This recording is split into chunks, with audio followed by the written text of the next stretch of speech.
Welcome to the Resilient Recruiter Podcast. I'm your host, Mark Whitby, and today we're joined by Nate Zimmerman. Nate is a senior partner and executive recruiter at High Country Private Equity Search in Denver. With over $1 million billed consecutively for the last 2 years and career billings surpassing $6.6 million, Nate has distinguished himself in the competitive world of recruiting with his relentless focus on putting the relationship before the transaction. I've met Nate in person twice. He's a super nice guy, and I know you're going to enjoy hearing his journey in becoming the youngest partner at High Country and the valuable lessons he's learned along the way. Nate, welcome. Thanks for being here. Yeah, I've been looking forward to it, Mark. Fantastic. So listen, I've really enjoyed sitting next to you and Monty for dinner at the Pinnacle Conference in Savannah recently. That was a lot of fun. And as you know, and many of our listeners know, Monty Mertz was on the podcast. If you haven't already heard that, it's episode 59, How to Build a Multi-Million-Dollar Team of Recruitment Rock Stars. I guess you're one of the rock stars he was talking about. Yeah, we all do what we can here. It's a lot of fun. Things just happen. All right, fantastic. So I'd love to dive into your origin story because I've already heard it when we had dinner together, and I think it's a fun story. So your recruitment career began with a cold call. Could you tell the story of how you got into recruiting? Sure. Yeah. It's like I tell this often, but it was at a bit of a crossroads in my career. Was living in New York. Was working in the sports industry, so sports marketing. Had a great job. Was enrolled in a fantastic graduate school program, and at the time was with my girlfriend, now my wife, and you could tell just things weren't necessarily clicking. And felt like that was an important relationship and potentially my long-term person. And so just did a kind of full evaluation kind of my life and what I was passionate about and so on and so forth. And yeah, I'd always been good at recruiting, whether it was, raising money for nonprofits in college, all of the jobs that I'd had to date at that point, I'd actually recruited either successfully or sometimes unsuccessfully, but tried to recruit friends to the companies I was working at. And so, I said, okay, my girlfriend at the time said we should move to Denver. I was like, okay, give me a couple of weeks to figure out what I'm going to do. And I narrowed down, to a couple of choices and decided I wanted to be an executive recruiter, and had a sense that a big national firm probably wasn't the best place for me in terms of, personality and what I was suited for. So, found, I guess they did have the internet back then in 2013, and came across High Country Search Group. Seemed like a good place, and I don't know how, because I didn't have Zoom info, but somehow or other I got Monty's cell phone and got him on the phone. And I think my pitch was, "Hey man, listen, I've never done recruiting, but I'm moving to Denver, and if you don't hire me, it'll be the biggest mistake of your business life." And he's just taken aback and said, okay, well, we're not hiring, but seems like you got a little bit of game on the phone. Let's chat. Tell me more about yourself. And so we had a nice conversation. It was fairly cursory, but I remember at the end of it, he's, kind of said, well, look, we like, what we pride ourselves on is our culture and, families, personal life. Tell me more about yourself outside of work. What do you enjoy? So I love to, I cook and read and really passionate about sports. That's the industry I'm coming from. I play soccer. I love to run. He's like, oh, you like to run, huh? I was like, yeah, absolutely. Okay, well, tell you what. Since you said you're going to be in Denver next week, why don't you meet me Tuesday morning, 9:30, Matthew Interstate State Park. So I'm writing this down, Matthew Interstate Park too. It's like, awesome. I'll see you there. And so, then I have to book a flight, right? Because of course I wasn't going to be in Denver next week. That's good. So I booked the flight. I had a buddy that I grew up with who happened to live there. And so came in, stayed with him. Next morning, I meet him at Matthew Interstate Park. Mind you, Matthew Interstate Park, this is not Denver proper. This is sort of halfway up to the mountains. So meet him in the parking lot and shake hands and says, so you want to do 4 or 8 miles? And I said, well, if I say 4, is that going to hurt my chance at the job? And he said, no. So we just start running and chatting about life and business and the industry of recruiting. And, adrenaline is just coursing through my veins, right? I mean, I'm coming from C-level effectively. And so we had this great run. And at the end of it, I'm drinking the Kool-Aid. I'm like, God, this is awesome. He says, well, meet me tomorrow morning. We do a training every Wednesday, 7:30 a.m. Just be at the office tomorrow morning. And so, like I'm so green, I brought a suit, a nice suit and a tie and all this. So I show up Wednesday morning. Everybody just like cockeyed looks at me like, who is this, a-hole coming in with the suit? And I actually, Mark, it's Wednesday morning right now. And we just finished our Wednesday morning training. So, 10 and a half years later, talk about consistency as a big, I think anybody in this industry will say it's a big part of your success needs to be consistency. We still do that training every Wednesday morning. The training has actually moved now to 8 a.m. It's not at 7:30 anymore, but did that training and spent some time with some other folks in the office. Monty checked references, and I walked out of the door that Wednesday with an offer, and then sort of the next couple of weeks just got myself moved out and was reading everything I could about recruiting. And I really went. I think there was a period of 4 or 5 days once I was moved out to Denver where I went into a coffee shop, and that's something we could talk about later, Mark. Some of the specific tactics that I employed early in my career to get ahead, but I remember just so vividly the coffee shop was Monty's. We have all these training tapes which we still have access to and give to newbies, our rookies. But I did all the Lefko stuff and then all the Danny Cahill stuff. So I was ready. Whatever it was, August 21st, 2013, when I started, I came in guns blazing. Well, yeah, I was just going to add, and I don't want to get into every job I had, prior, but on one hand, I do wish I'd started recruiting right out of school because, I'd be so much wealthier than I am today, but I'm richer in experience and relationships because of all the different jobs I've had. So I think, anybody listening, if you're not loving, what you're doing right now, take solace in the fact that there are little wins that you can build up and relationships that are, if you do right by people and do right by yourself, it's all going to be paid forward. But absolutely, nothing's ever wasted. I think that makes me right. You can every experience, whether it's positive, negative, or sort of neutral, you can take something out of it that's going to serve you moving forward, right? And but what's interesting, Nate, is there's a couple things. That's the first time I've heard of someone doing a first interview while running 4 miles at altitude. That's awesome. Second takeaway there, and I hope our owners are all taking note, that because I tell all of our coaching clients that they should run weekly workshops, and they're like, that sounds like a lot of work. And I'm like, I'm telling you, like doing training once a month or sporadically is not enough. Like you can almost not do too much training. And you guys are all, super achievers and high billers, and you're still doing those weekly workshops consistently every week. So I love that. But you kind of skimmed over, like, why did you settle on executive search out of everything you could do? What was it that it kind of attracted you, or what did you think it was going to be? I think, and I don't know if it's in equal parts, but look, let's not BS. I mean, money. Sure. That was a primary concern. I heard you could do well. And I was working in an industry that did have kind of odd hours, event driven.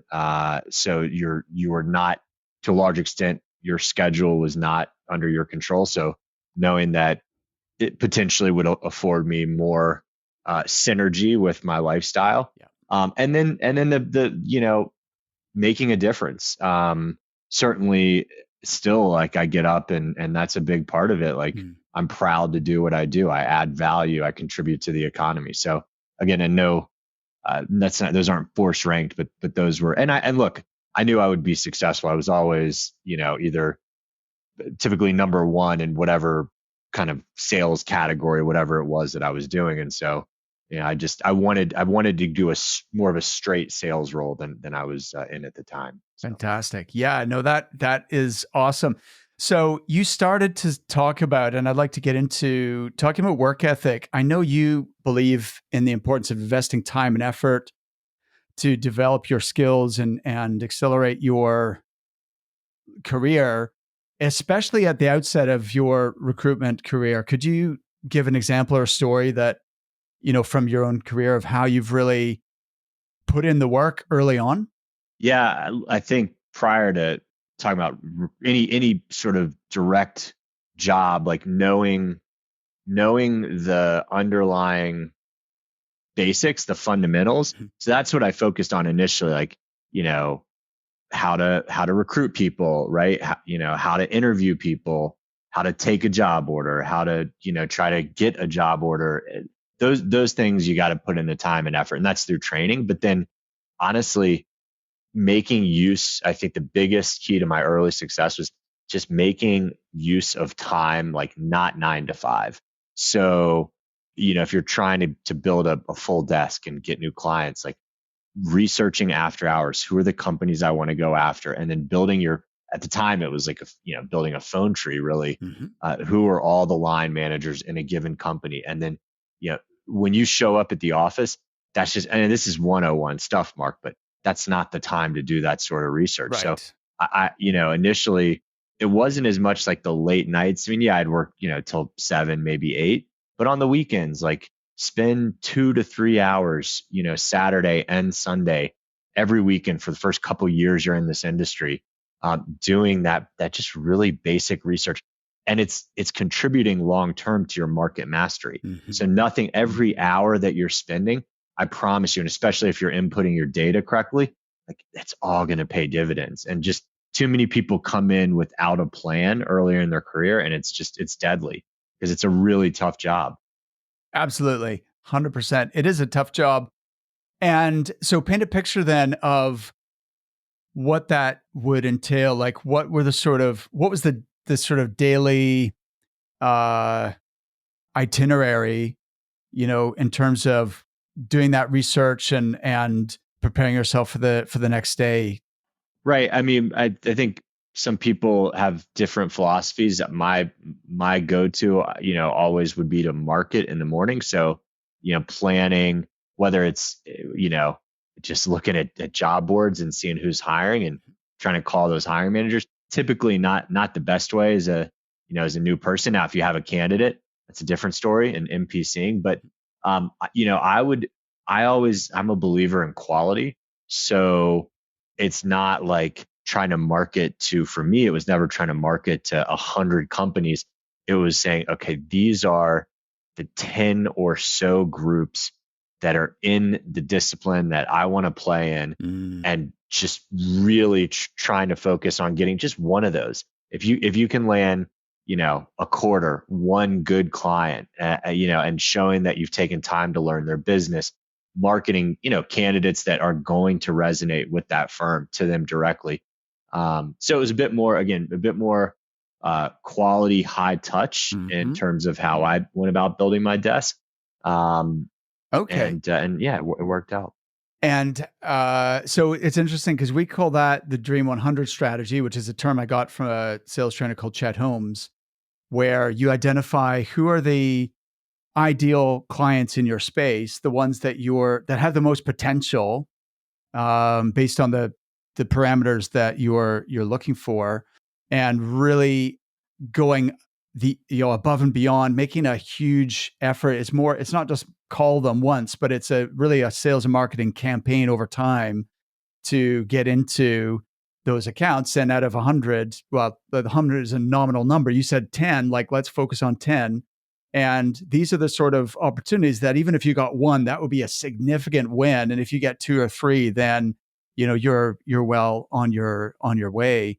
Um, in terms of becoming the youngest partner at High Country Search Group, I mean, that's a phenomenal achievement. Can you tell us more about that journey, Nate, and what it really took to achieve that? Yeah, sure.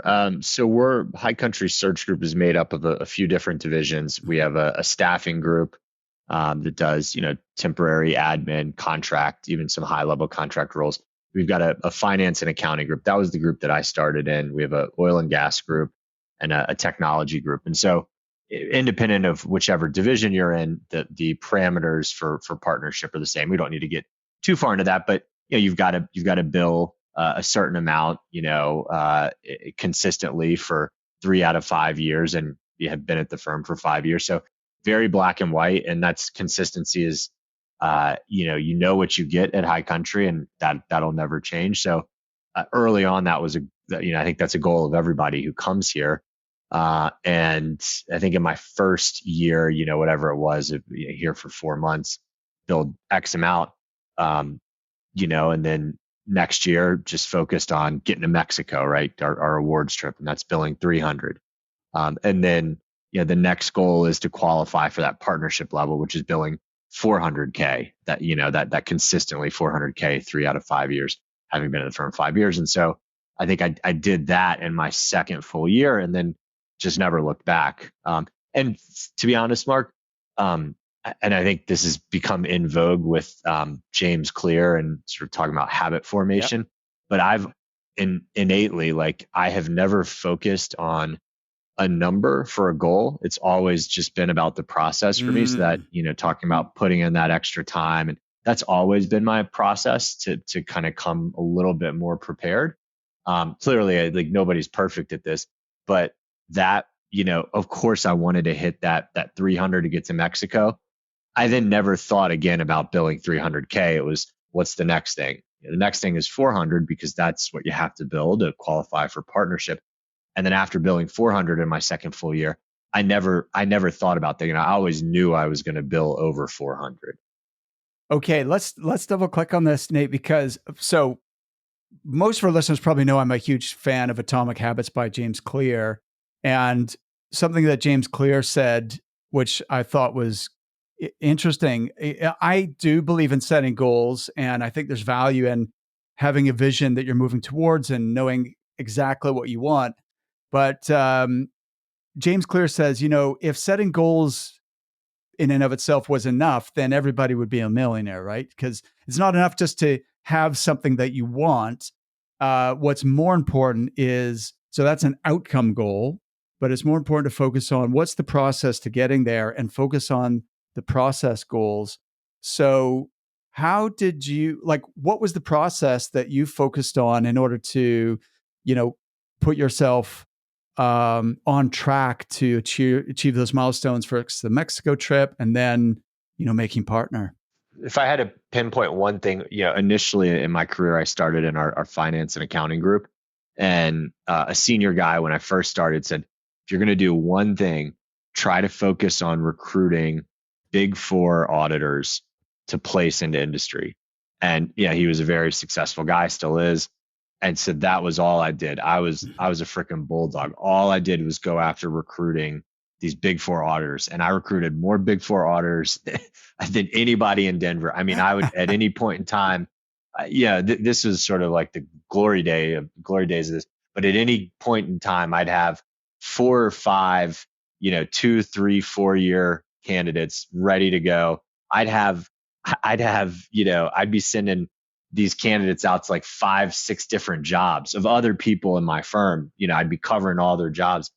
And interestingly, it was so that I'd say the first 3, 4 years of my career, that's the only sort of candidate I recruited, which, fortuitously actually led me to becoming more of a specialist and, ultimately breaking off and starting my own group, was because of many of the auditors that I was recruiting happened to be specialized in auditing a certain type of client. And so not only did it, I had the immediate, success of creating enough billings to go to Mexico and then qualifying for partnership, but it also, that dedication led me down to the path of finding a niche that I was, more passionate about and have carried on now to this day. Okay, that's interesting. So one success factor was having being very focused really on a niche and having a very clear strategy as to what you're going to do. You're taking Big Four auditors and placing them in industry. And that's, and you, as you self-described bulldog. So that's what you really just focused on doing. And then that led you ultimately to even niching further, which we'll talk about later. And getting back to that process, if whatever your niche is, if you have a great candidate stop everything you're doing. Like, don't, like, literally turn your phone off, write a great MPC script, find 20, 30, 40 hiring managers that, whether or not they're hiring right now, that candidate, if presented with that candidate, they're at least going to stop, read the email, and say, this person, whoever sent me the email, they know what I'm interested in. They know that this will resonate. They took the time. And even if they don't respond, that's okay, because they're seeing that you know what you're doing. And then, call them 2 weeks later and say, hey, I get it. You're probably not hiring. You saw my email though, right? Like, I want your business. Like, I know what I'm doing. Give me a shot. And so that's what I would do with those big four candidates. I mean, just, brings back fond memories just talking about it. Yeah, no, that's great. And so listen, let's get tactical for a minute and do you still use MPC marketing as one of the pillars of your practice? No, I don't. Okay. I don't, but I'm going to get back to it. Okay. Yeah. So why don't you?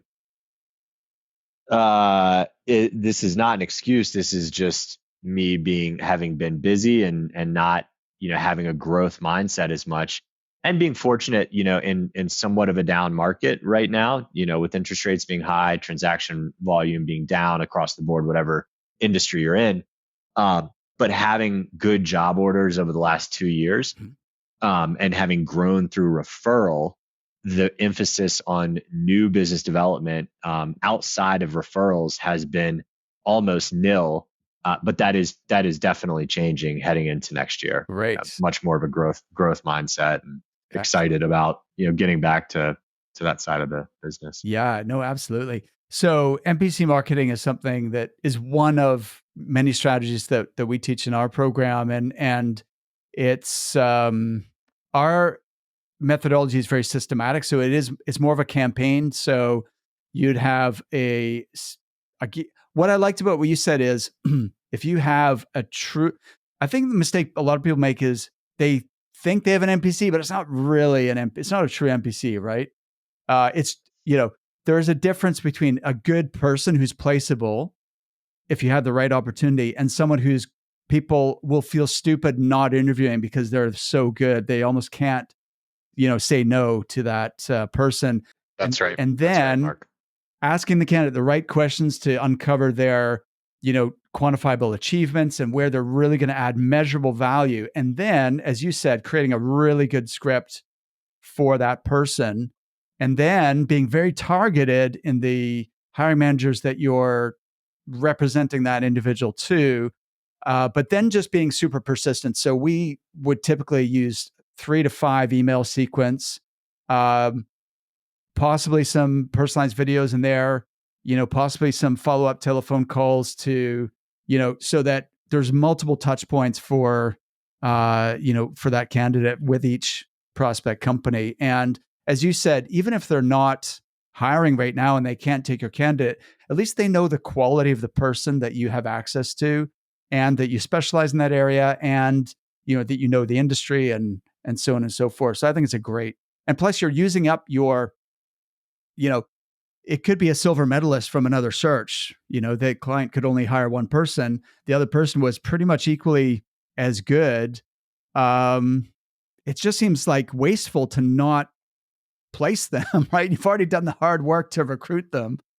How can we just make more revenue with, the inventory you've already got? But billing $1 million for the first time. Tell me about that. Oof. It was fun. Paint a picture, like as in the first person, like where are you? What's going on around you? Like that moment when you're like you realize that you've achieved that goal. Yeah, I don't remember where I was, sort of deal. I knew I was tracking towards it, and I think it was in hand before it happened. It came right down to the wire. I mean, it was like $1,000 or something over. But there was a sense of accomplishment, and then, like, okay, what's next? But nothing too crazy. I think we went out and did a nice dinner or something like that. All right, awesome. So at least you said you had a celebratory dinner, so that's cool. What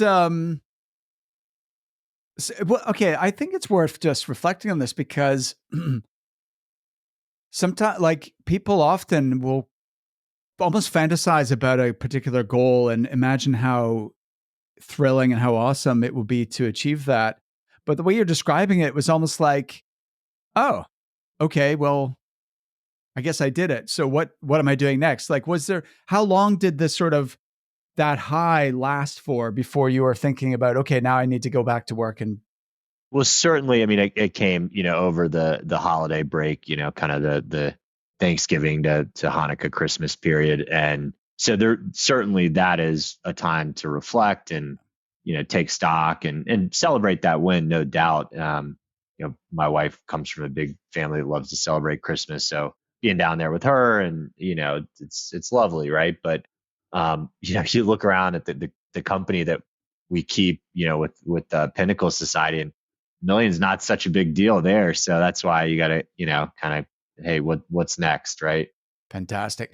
So then we've talked about like your discipline when it comes to planning, researching companies that you want to break into, focusing in on a niche, um, mastering your craft, reading, training, doing internal like your weekly training and so on. We've talked about MPC marketing. What were some of the other thinking about the 80/20 principle, Nate? Like, what do you think are the biggest factors that allowed you to go from 400 to a million? Because that's still a huge 400 already is excellent. And that's another huge jump. So, what's the difference in strategy and activity and mindset between 400 and a million? Well, you have to every year, and this is something that I didn't realize that I was subconsciously. I guess I must have been making an effort to do it. You have to get a good new client every year. I don't know if you were talking about the 80/20. 80% of your revenue comes from 20% of your clients, but if that ratio doesn't change, I don't think it's tenable long term. Mm, So you always have to figure out, okay, who's going to be my honey pot next year, and if it's if your same client is your best client multiple years in a row, I can assure you that's not going to continue, right? Like exactly. That the, can't the last fees forever, right? stop coming. Yeah. So that was a big thing, and frankly, a lot of that did come through referrals. I was very fortunate, but I've gotten to a point now where I'm realizing that, hey, that luck, that's not forever. So you're gonna have to go out, Nate. You're gonna go out and like make that luck next year. Like go get that next big client. Don't wait for one of your clients that you're doing such a great job for, and you deserve those referrals, but that doesn't mean they're gonna come. Yes, exactly. The referrals are awesome, but you have no control over them, right? That's the thing. It's not like you can just turn on a faucet when you need more business. Um, so yeah, 80/20 it applies to a variety of things. You're right. It applies to the principle that most companies, 80% of the revenue comes from 20% of their customers. But I was thinking more in terms of your time and energy. Like, what are the 20% type of activities or strategies that generate 80% of your results? Uh, Doing a great job recruiting, Hmm. I think is absolutely key, because if you're not finding the absolute best candidates, you're not going to fill the role, and most importantly, you're not going to wow the client. Hmm. So, I think if you were to talk to any of my, longer kind of tenured clients, they would say like, hey, we've never worked with a recruiter that does a better job than Nate. And of course, as you mentioned, focusing on that relationship first, like taking the time before I'll do a search, I've got to see their office. I don't Hmm. care if that means hopping on a flight. Of course, if I'm going to go through that effort, I expect it to be, retained, or to take a performance deposit, something along those lines. But putting in the effort on the front end to get to know the client, and then just unbelievable job on recruiting, finding the best candidates, and then living inside their head, right? What can you say more about that? What do you mean living inside their head? Like the client doesn't pay us to find a resume and send it. It pays us to, like, to get inside their head and live there and deliver them across the finish line. I'm still, To understand, yeah, their motivations, yeah, their family, yeah, where do they want to be in 5 years? That's always the most important question. yeah, I tell candidates, look, I, it's my job to give you an option, and then it's your job to decide if that option is right for you to take. And of yes. course, like there's a bit of a song and a dance there and playing a game, but it's the truth, right? Like Mhm. we can't, and especially in what I do, like most of the candidates I work with, are smarter than I am. So it's not like I'm going to trick them into taking a job, but I just want them to feel like I've got their best interests at heart. Yes. Okay. There's a lot to unpack there, and I do want to talk about your philosophy. I think is really cool. Relationship before the transaction. So before we dive into that, though, get inside their head and live there. That's a great way of putting it. I hadn't heard that particular expression before, but I get what you're saying, and I think that is ultimately where the best recruiters are going to be able to continue to differentiate themselves, because my team and I are offering a course in the first quarter next year on AI powered recruiting, and I believe AI is going to take over a lot of the things that recruiters currently spend time doing. But the thing that artificial intelligence can't do is what you said: get inside the candidate's head and live there. Get people across the line. The high touch things that require empathy, deep connection, and really understanding what's most important to people, and being able to marry those up with what your client is looking for. Um, that's where the client still needs us to perform that function, right? Do you have any thoughts about that?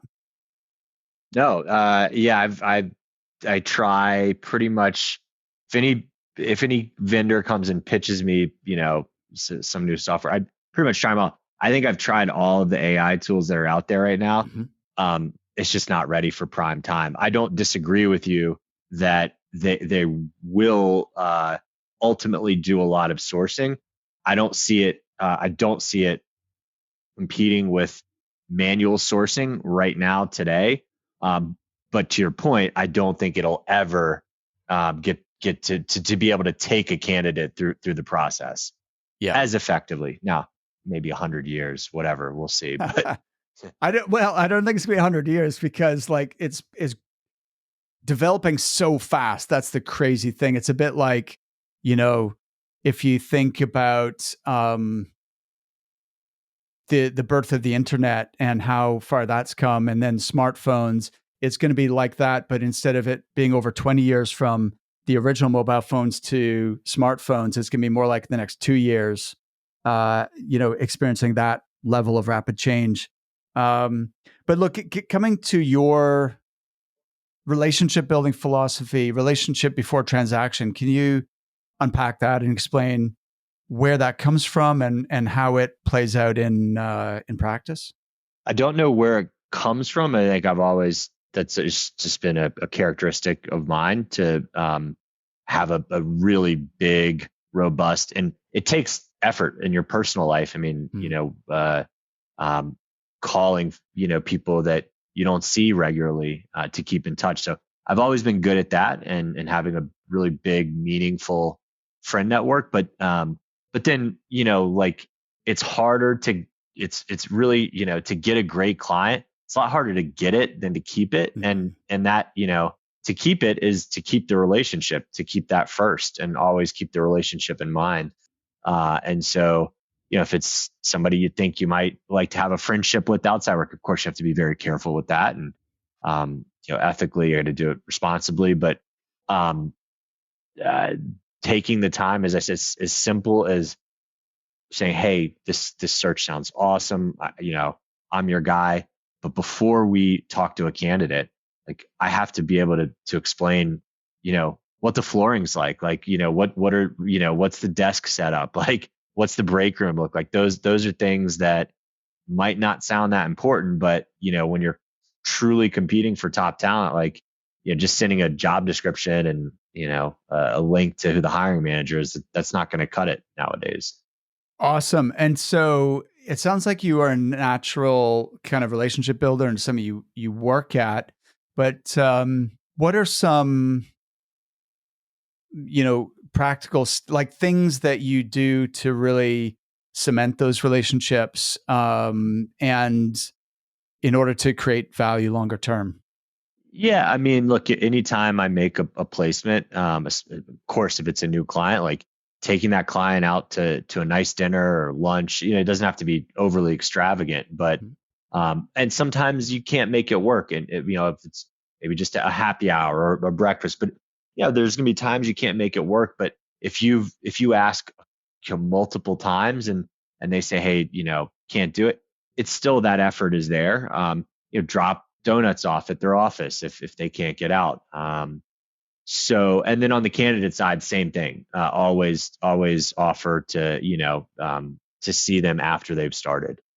I think that is, for whatever reason, recruiters often follow up with clients after placement, but for some reason, after they place a candidate, they never reach out to them again, which I think is a huge mistake as far as, and a missed opportunity, really, apart from just it being the, you know, best practice to ensure that Sure. people are happy and set up for success in their new role. Um, has there been any time where there was a conflict between getting a deal done and looking after the relationship? Because you've prioritized those in that statement. When you say relationship before transaction, you're saying this before this, which suggests that those two things could sometimes be at odds with each other.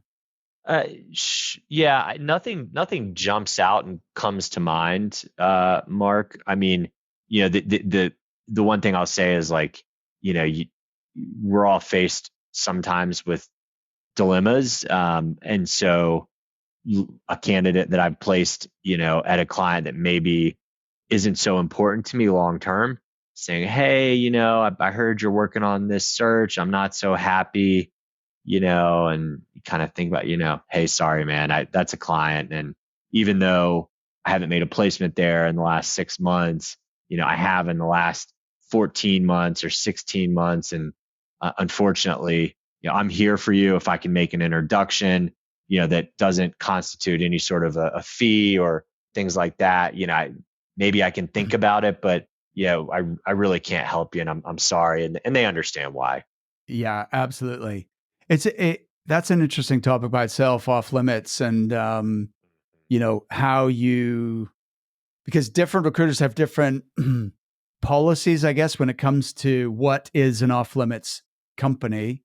But I think integrity requires you to be almost set those parameters up front and then communicate those parameters to clients and candidates you're working with, and then stay true to whatever you've agreed or set out to do, rather than kind of make it up as you go along and make different decisions depending on how you're feeling on any given day. But yeah, I respect that. um Talk about your path to the niche that you currently specialize in, because your your group is private equity search.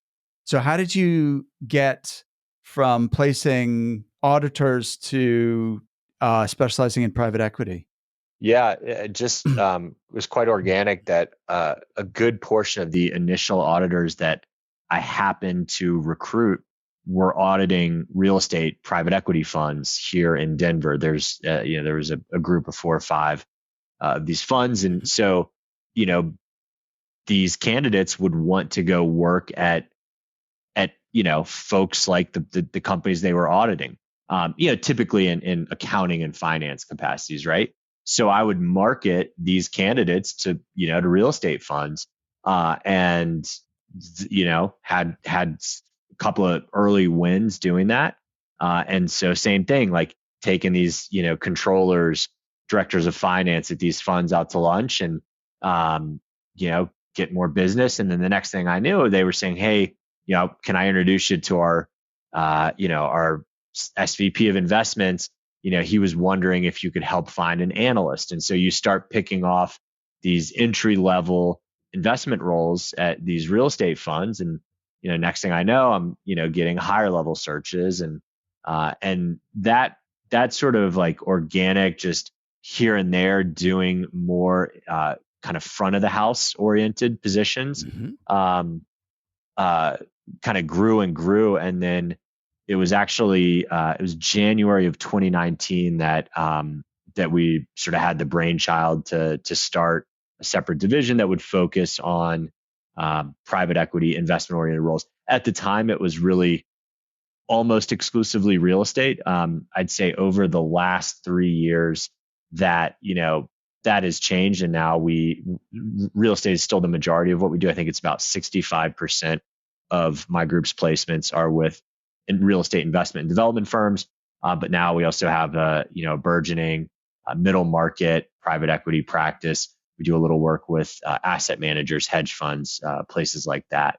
So Mm. yeah, it's fantastic, and I think we're really the only truly private equity oriented search firm that's based in Denver. Mhm. And there's a couple other competitors that we run into that play in Denver, but that is a bit of our calling card now, and we're able to provide our clients. We essentially serve as a conduit to top tier talent in, we'll call it, more coastal markets.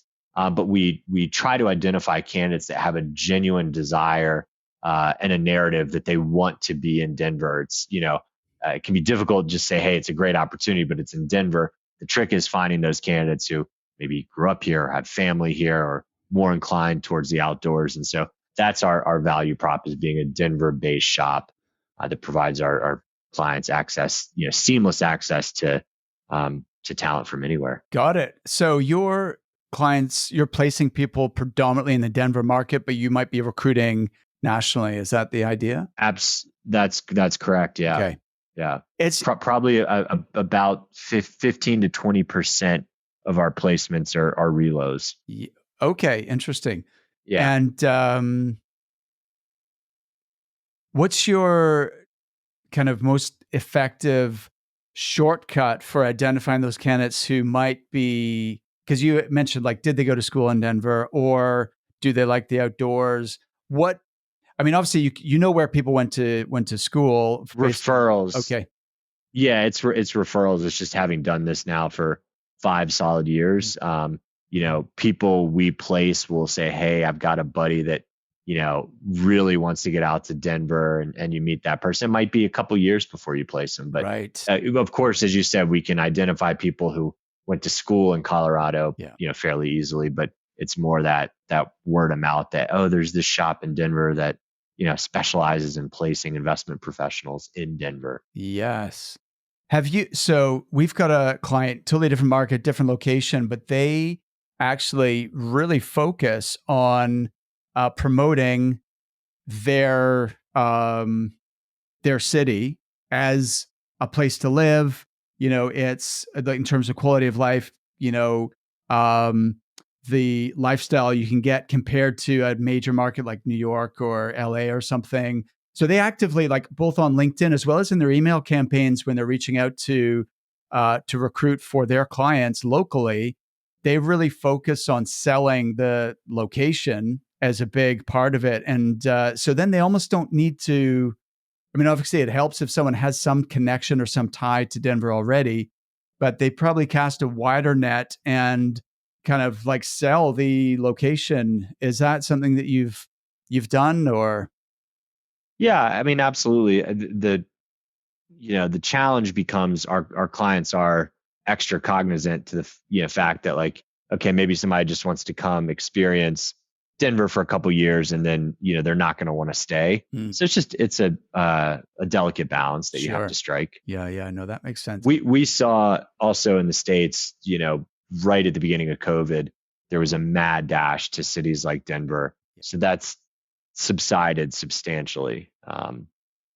Fair enough. And by the way, shout out to Jenny at Apex Recruitment Group. You're the one I'm talking about, so you probably recognized yourself from that description. Um, Jenny, James, and Ryan at Apex. So listen, you now are building a team as well, right? How many people are in your group, Nate? So there's three of us. Okay. Yeah, I've got two full desk recruiters that work alongside me. Okay, great.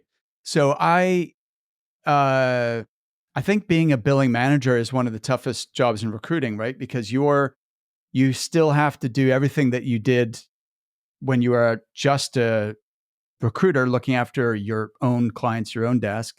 But now you also need to mentor, coach, train, manage, develop multiple other people. How have you managed to navigate that and without? Because just to give some context to this question, there's obviously four possible outcomes here, and I've seen all four of these play out. So, option one obviously is the one which we're going for, which is you are able to maintain and continue the high level of performance that you have you're already established, and you're able to help your team members to also achieve at a really high level. So that's what, of course, we want. Now, I have seen scenarios where either the manager continues achieving, but they leave their team members behind and their team members are struggling. I've also seen the flip side of that, which is the the group manager partner almost overdoes it when it comes to trying to support their team and puts almost too much emphasis on that and neglects their own billings. And so then the team members thrive, but they're not performing as they were before. And of course, the worst case scenario is, you know, you put a huge amount of effort in other people, they don't perform, but you don't perform either, right? So how have you navigated that in order to make sure that everybody is performing at their best? Starts with hiring great people that fit within both the larger culture of our company, but then the culture that I've developed, for myself and Mm. by extension for the group I'm building. But then I'd say we sort of bifurcate the idea of the training. So, as we talked about earlier, training is a big part of the high country search group writ large of our ethos. Mhm. So a lot of we have a way of going about our business, the basic recruiting methodology that we follow at High Country Search. So that training is done concurrent and even somewhat initial to, like, okay, this is what a senior investment analyst looks like. This is what a VP of asset management looks like. The really, like, the core of what we do is handled a little bit by the main infrastructure at my Mhm. company. Yep. So takes care of itself. And then, both of my guys are, super bright, great people. They came to me with, one had significant recruiting experience, one had none. Mm. And so it's just being smart to the fact that you know, it's not a one size fit all solution. Mhm. Again, uh, the basic nuts and bolts that, we get in terms of our methodology. I think that then carries over into my practice, and then just kind of massaging a little bit and, changing some word tracks. But then, uh, I think to be direct, like, a lot of our success has been because we've got these great clients where we focused first on the relationship, and, we get, even if one year they're a huge client, the next year maybe it's just a couple of placements, but we're getting, repeat business every year from a lot of the same groups. And so we've been fortunate that we've had, great jobs to work on. So it's not one answer of how to continue to be successful. But I'll say I would not be as successful as I am without the two guys that work with me. And so that means something, right? Yeah, Like, it's not, I'm not just holding them up. absolutely. We're all helping each other. I love that. And 100%, like hiring, you can't overstate how important it is that you have to hire the right people, which should be obvious considering the industry we're in. But, I don't know. I see often people are struggling with their team members, aren't kind of getting there, and having the right people just who are self-motivated and almost self-managing is so important. I know Monty is very selective about who gets to join High Country, right? And so I like that philosophy of if it's not a hell yes, then it's a no. Kind of only bringing people on board who are going to um, be a net positive to the culture, to the overall performance, that are going to add something rather than detract something. And then you also mentioned, of course, you've built uh, your practice already, so you have repeat clients that you know means that your team members already have great quality jobs to work on. That's huge as well. So you've almost built the demand and you've hired fantastic people. It's almost inevitable that you guys are going to make something happen, right? That's the idea. All right. Awesome. You've made it sound as if everything you touch turns to gold. Like, have there been moments of doubt or adversity in your career where you Uh, really had to dig deep to turn of things? course, Mark. Yeah. I mean, this is 10 years in. I didn't bill a million until my eighth year. Right. It's not, I'm not coasting by working 30 hours a week, man. There's, it is not, it's not everything. It's not the Midas touch. Um, that said, I think right now we're at an inflection point.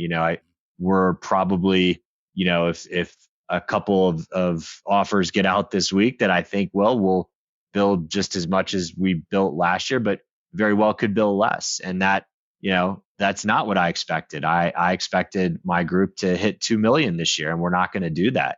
That was my goal. I had a stretch goal of 2.2 million. We're certainly not going to hit that. So no, this year was a setback. Now, I'm framing it up as a huge win because, the newer of the two recruiters I had took a important step in his development. So I think we're, collectively as a group, we're much better positioned, but we've got to open up some new doors and get new clients, or next year could be worse than this year. So by all means, it's not, nothing is given in this world.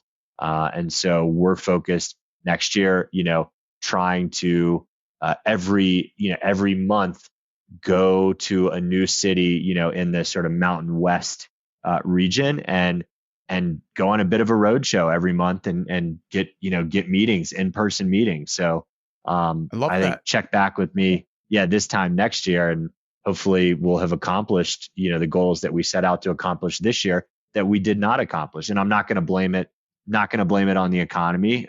Certainly, it may have had an impact, but I believe, that it was my fault for not accomplishing what we wanted to.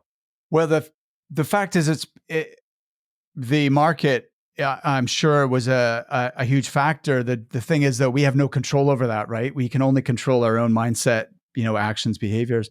So could we just spend 5 minutes delving into that, Nate? What's your approach? What's your mindset? Moving into 2024, what are you doing differently in order to? Well, okay. Let me ask the question differently. What did you learn from 2023? Not achieving everything that you had hoped to initially.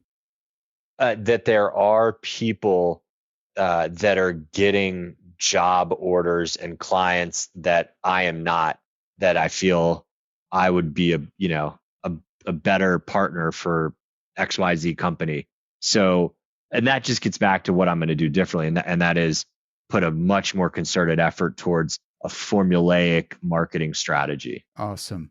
So I like that. There's obviously people still getting jobs, right? And so somebody is placing those people. That should be us. So then how do we achieve that? So we need to have a formulaic marketing strategy. And what does that look like?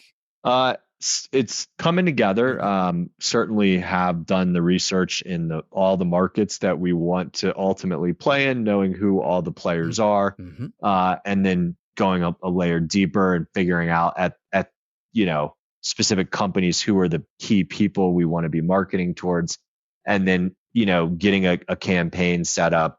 We did sign up for Interstellar, so Going to leverage that. And then potentially figure out some, I don't know if that's going to take place early 24, but maybe a little bit more SEO and some target markets potentially. Awesome. I like your roadshow idea. That's fantastic. Like getting FaceTime with your clients is, I don't know why, like that's what we always used to do in the really olden days, but people don't seem to do it as much. So I think that could be a differentiator right there. The thing with Interstellar is that's just the tool, right? It's really the strategy that sits behind that, and then the messaging, getting the messaging right, which is critical. Interstellar is a great tool, but in and of itself, it's not going to turn things around. So the messaging is super important, as well as the overall strategy. So like we talked about, MPC is a tactical way of giving you a campaign you could load up in Interstellar. But how about a podcast? Have you thought about I love listening to podcasts so much that I just don't like the sound of my voice. I'm sure a lot of people say that. That is absolutely an excuse, because nobody likes the sound of their own voice. Everybody says the same thing. You get used to it.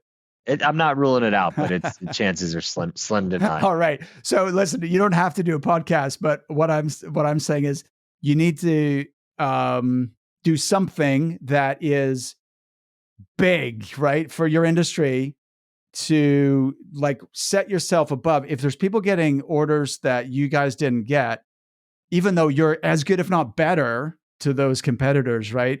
Then what we need to do is not just increase the quantity of messaging and send out Interstellar campaigns. We want to like make a move that is big, think big, and what can we do to really dominate that market and be everywhere? So when you said systematic marketing campaign or methodical marketing, that's what I'm thinking is like, what is the big idea? And then, let's execute on that through phone calls, Interstellar, etc. So I'd love to, we're out of time, unfortunately, because I'd love to discuss that more with you. But if you want to chat about it anytime, then let me know.